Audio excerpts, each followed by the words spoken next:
Hi guys, here for part of my November wrap-up, this one on the nonfiction books I read. So as most of you know, last month was Nonfiction November, and I got to 3 nonfiction books.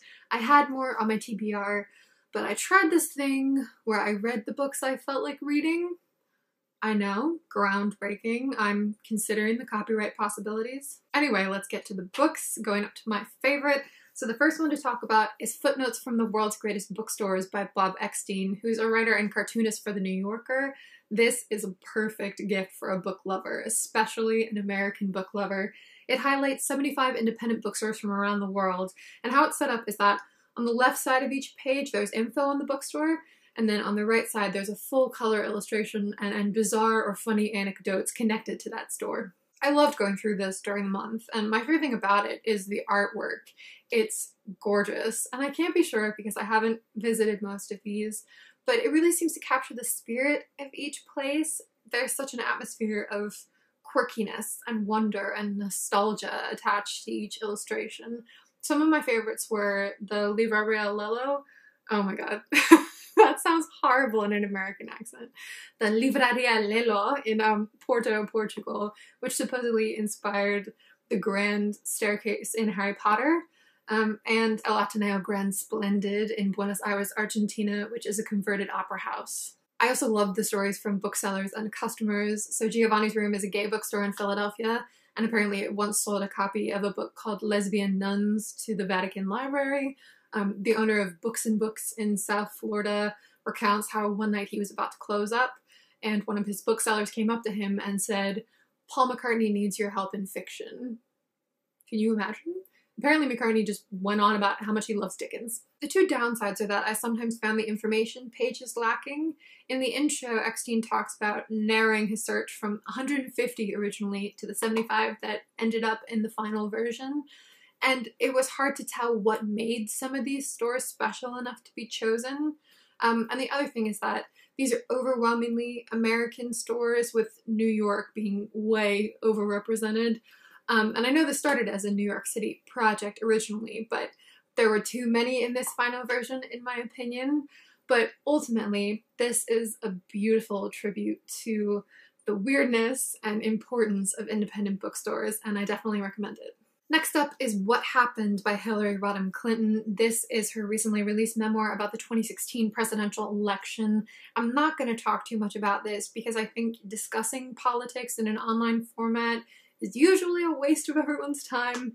And also when it comes to Hillary Clinton, people have such intense feelings and opinions, the origins of which are often untraceable, so it's difficult to have a thoughtful conversation about her.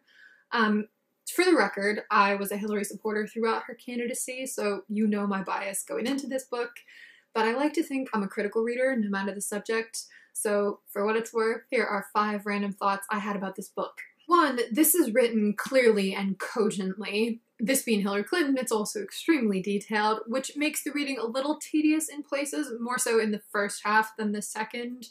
But when she gets procedural, it's usually because she's trying to make an ironclad case against a specific critique of her or her campaign. 2, this book is almost entirely focused on the 2016 election. There are snippets about her personal life, but they're safe and bland.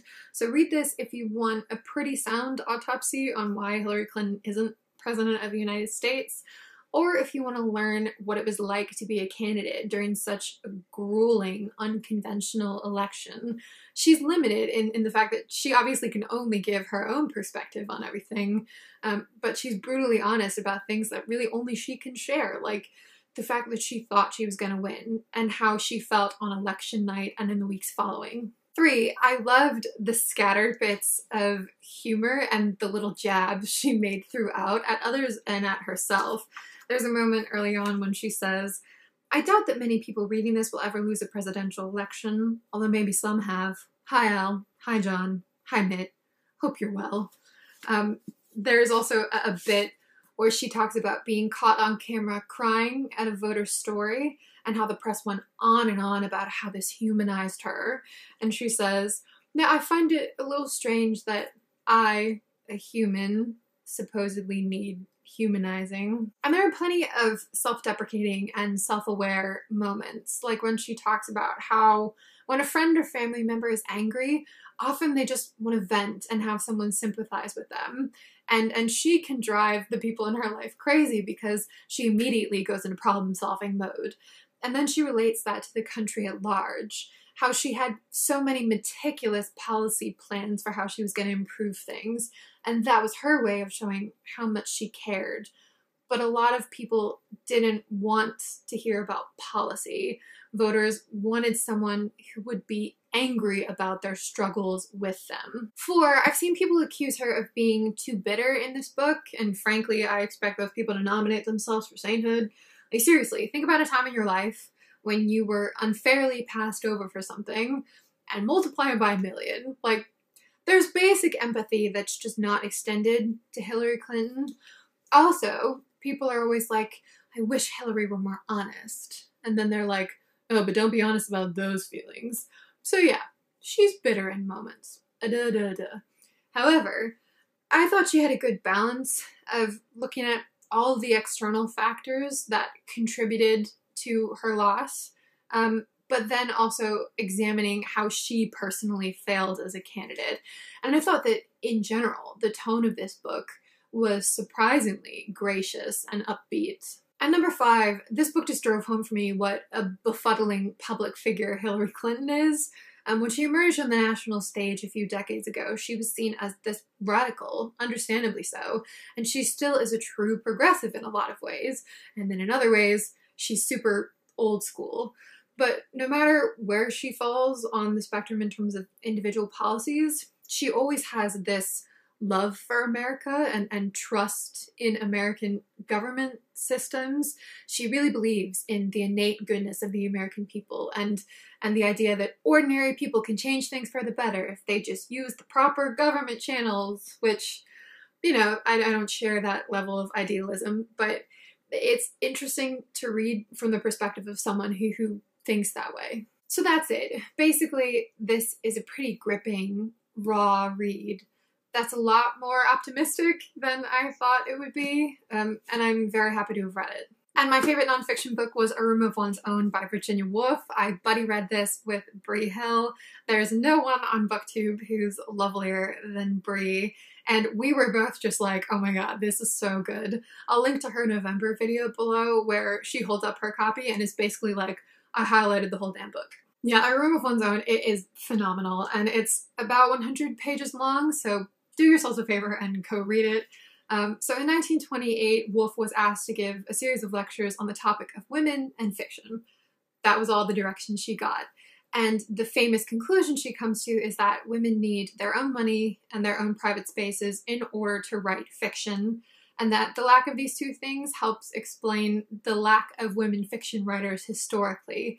But I'm telling you, it's the way she comes to those conclusions that is so brilliant. First, she plays with the structure of fiction itself by having a first-person protagonist speak for her. It's clearly Woolf, but she treats herself like a character and narrates as this character walks around Oxford and visits a friend and goes to the British Museum and pulls individual books by women off of her bookshelf. So throughout there are these constant little nudges to the formulas of fiction. Then there's her writing. You guys, she writes like a dream. There are phrases peppered throughout in here. Like, I don't usually write in books.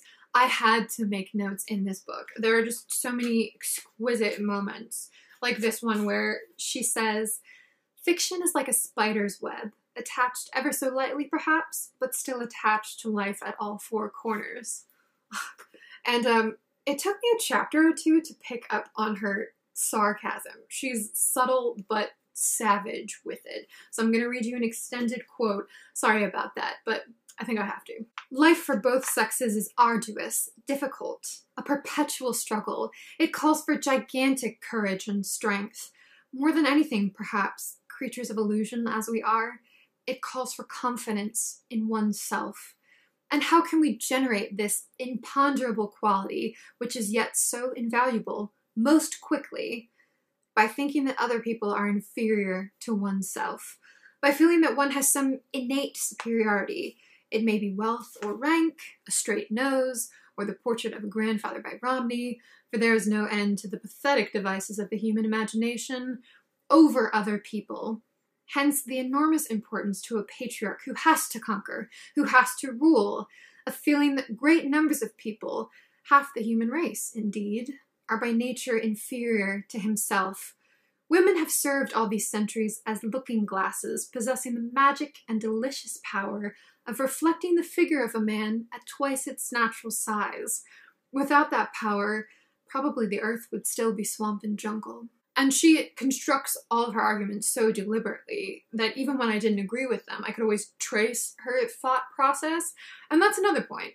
Feminists aren't a monolith. I didn't agree with some of Woolf's points, especially ones she made about Charlotte Bronte and Lev Tolstoy, to come to what I think is a dubious distinction between self-expression and true artistic expression. But I didn't need to agree with all of her points to appreciate them fully. Reading this took a noticeable amount of brain power, but it was awesome to stretch my brain that way. You know when you really push yourself in exercise or work and you feel tired afterwards, but it's this deeply satisfying kind of tired, like you did something worthwhile? A Room of One's Own felt like that, and I know I'm going to reread it many times throughout my life. So that's everything. I'm currently reading Three Guineas, which is the other Woolf essay in this vintage edition, so I'll update you guys on that in my December wrap-up. And stay tuned for my November fiction wrap-up, which is going to be coming soon.